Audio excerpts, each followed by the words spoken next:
Shalom, selamat pagi umat-umat Tuhan. Renungan pagi pada tanggal 13 Februari 2026 berjudul Pusat dari Pintu Tertutup. Sebelumnya, mari kita berdoa. Bapa yang di surga, terima kasih untuk hari yang baru ini.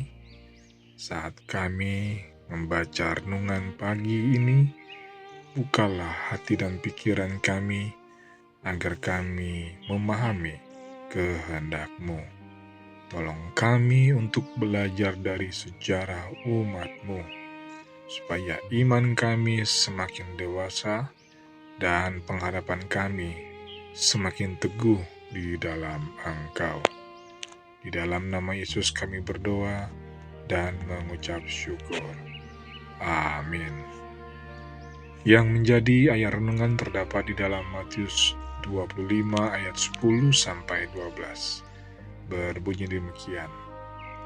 Akan tetapi, waktu mereka 5 gadis yang bodoh sedang pergi untuk membelinya, datanglah mempelai itu dan mereka yang telah siap sedia masuk bersama-sama dengan dia ke ruang perjamuan kawin, lalu pintu ditutup.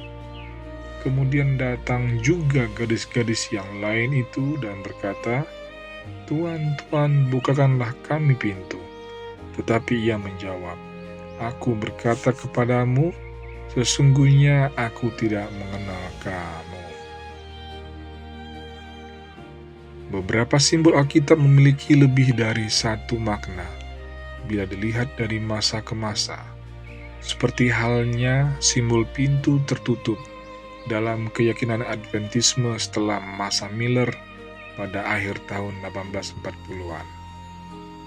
Sebelumnya kita telah melihat bahwa Miller sejak tahun 1836 telah melihat pintu ditutup dalam Matius 25 ayat 10 sebagai penutupan masa percobaan bagi manusia.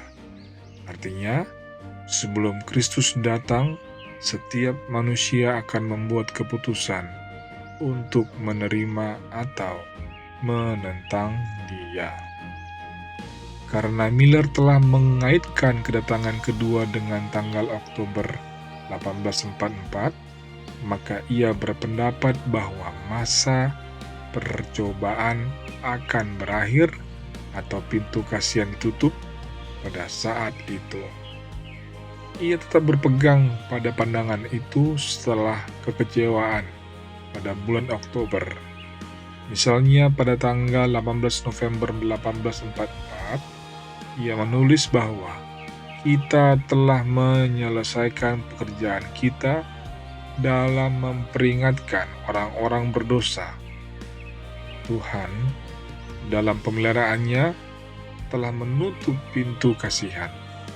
Kita hanya dapat saling menguatkan untuk bersabar. Tetapi itu bukan satu-satunya sudut pandang tentang kejadian-kejadian yang membingungkan. Pada musim gugur tahun 1844, J.V. Himes misalnya sejak tanggal 5 November telah menyimpulkan bahwa tidak ada nubuatan yang telah digenapi pada Oktober 1844. Dan jika memang demikian, maka pintu kasihan atau masa pencobaan belum ditutup. Oleh karena itu, umat Tuhan masih perlu menyampaikan pekabaran keselamatan. Betapapun anehnya bagi kita saat ini, perbedaan pemahaman tentang pintu ditutup itulah yang memisahkan berbagai aliran Adventisme pada tahun 1845 dan seterusnya. Untuk memahami masalah ini, penting untuk menyadari bahwa pada awal 1845, frasa pintu ditutup telah memiliki dua makna. Penutupan masa percobaan atau ditutupnya pintu kasihan.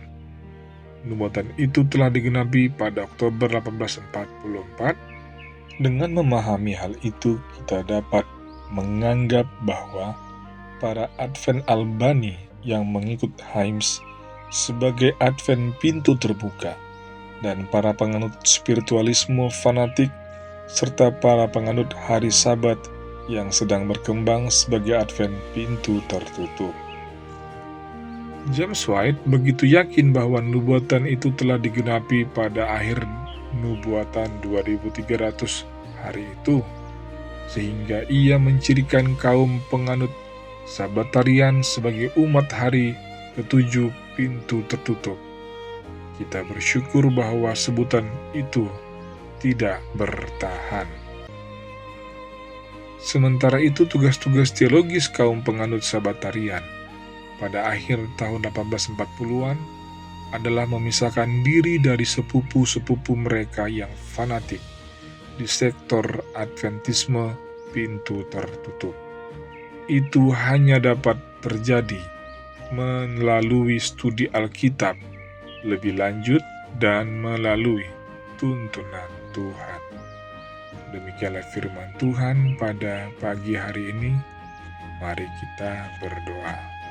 Ya Tuhan, kami rindu dipimpin oleh Roh Kudus-Mu dalam memahami firman-Mu dengan benar.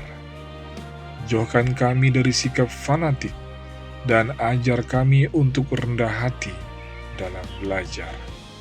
Teguhkan iman kami agar kami setia menantikan kedatangan Yesus dengan hidup yang berjaga-jaga dan penuh pengharapan. Di dalam nama Yesus kami berdoa dan mengucap syukur. Amin. Kiranya tangan Tuhan yang tidak terlihat akan memimpin langkah kehidupan kita dalam pekerjaan, belajar, dan segala aktivitas kita di sepanjang hari ini. Amin.